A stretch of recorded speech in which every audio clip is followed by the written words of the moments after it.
భారతీయ సంస్కృతి ప్రకారం భర్తను అనుసరించే సద్గుణవతి అయిన భార్యను పొందినవాడు గృహస్థ ధర్మాల్లో ఉండే సత్ఫలితాలనన్నింటినీ పొందగలుగుతాడు.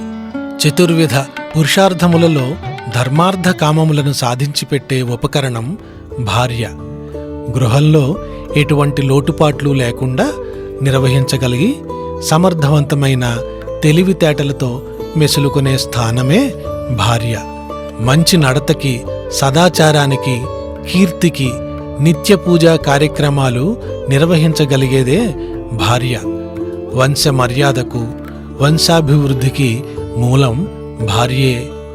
ఉన్నతమైన సద్భావాలు కలిగి స్థిరమైన మంచి గుణాలకు ఆలవాలం భార్య.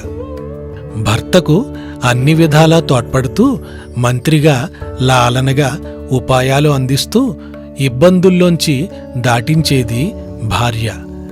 అంతేకాదు సుఖాల్లోనూ బాధల్లోనూ తోడు నీడగా ఉండేది భార్యామణే. ప్రేమతో భోజనం వడ్డించేదే భార్య.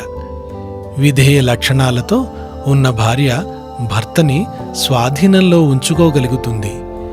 భర్త మనస్సుకు అనుకూలంగా నడుచుకోవటం అంటే శివ సంకల్ప శక్తి ఆవిడ.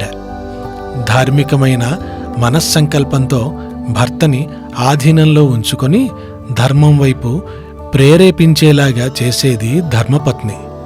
ఇటువంటి సంసారికి ఇల్లే రాజ్యం, కుటుంబమే సామ్రాజ్యం, మంచి మనస్సే ధనం. ఇవన్నీ సమకూరటమే ఐశ్వర్యవంతమైన కుటుంబం. స్వస్తి.